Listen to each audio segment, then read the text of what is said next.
क्या कर रहे हो नार? नहीं ना, नार।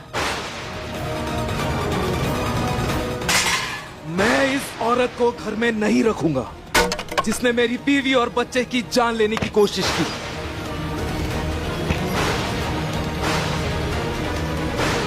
नाहर ने अग्नि को घर से धक्के देके बाहर निकाल दिया और कर दिया है पुलिस के हवाले। जी हाँ दोस्तों, सीरियल मन सुंदर में आ चुका है धमाकेदार ट्विस्ट। पर ये सब होता कैसे आपको बताते हैं। पर अगर आप हमारे चैनल पे नए तो सबसे पहले चैनल को सब्सक्राइब कर दे, वीडियो को लाइक कर दिए। जहाँ दोस्तों आपको देखने को मिलने वाला है कि एक तरफ जब घर में सभी लोगों को पता चल चुका है कि बच्चा नाहर और रूही का है, तो उसके बाद रूही अपनी गोद में लेके उसे खिलाने लगती है और रोने लगती है। जहाँ पे दूसरी तरफ नाहर अग्नि से बोलता है कि हमें हमारा बच्चा मिलेगा, तुम अब जा सकती हो यहाँ से। जहाँ पर अब अग्नि बोलती है कि नहीं, मुझे इसी घर में रहना है, मुझे हमारे लल्ला के पास रहना है। ऐसा मत करो नाहर, तुम यहाँ से मत जाने को कहो हमसे। तो वहीं दूसरी तरफ नाहर कहता है कि तुम चाहे कुछ भी कहो अग्नि, मैं नहीं बोल सकता कि तुमने मेरी पत्नी और मेरे बच्चे पे हमला किया था। यहाँ पर अब दादी बीच में बोल पड़ती है और डिफेंड करती है अग्नि को और कहती है कि जब मैंने कहा था कि मुझे परपोता चाहिए रूही से, तो रूही ने क्या कहा था। जहाँ पर अब दादी तो अग्नि पे हाथ रखवा देती है रूही का। जहाँ पर अब रूही निराश से अपनी गर्दन झुका लेती है और कहती है कि क्योंकि रूही की कोख में बच्चा नहीं पनप सकता, इसी चक्कर में बच्चे को अग्नि ने पाला अपनी कोख में और उसे जन्म भी दिया,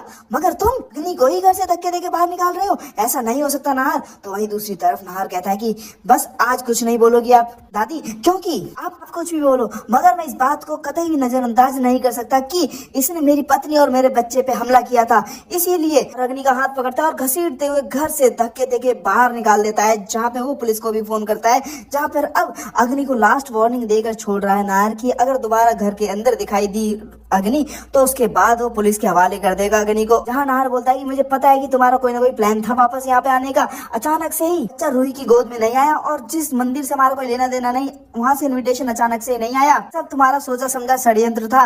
अब इस घर में तुम्हारी कोई जगह नहीं अग्नि, और घर से धक्के देके बाहर निकाल दिया है। तो दोस्तों जहाँ पर आपको देखने को मिलने वाला है कि एक तरफ अग्नि को तो नाहर ने बाहर निकाल दिया मगर अग्नि घर से जाने वाली नहीं है। अब अग्नि घर में आएगी कैसे? क्या वो बच्चे को छीन लेगी? आपको क्या लगता है? कमेंट करके जो बताएं आप क्या चाहते हैं कि क्या नाहर को अग्नि को माफ करना चाहिए या फिर नहीं, हमें कमेंट करके जो बताएं। साथ ही से लेटेस्ट ब्रांडिंग के मैं जरूर सब्सक्राइब करना ना भूलें।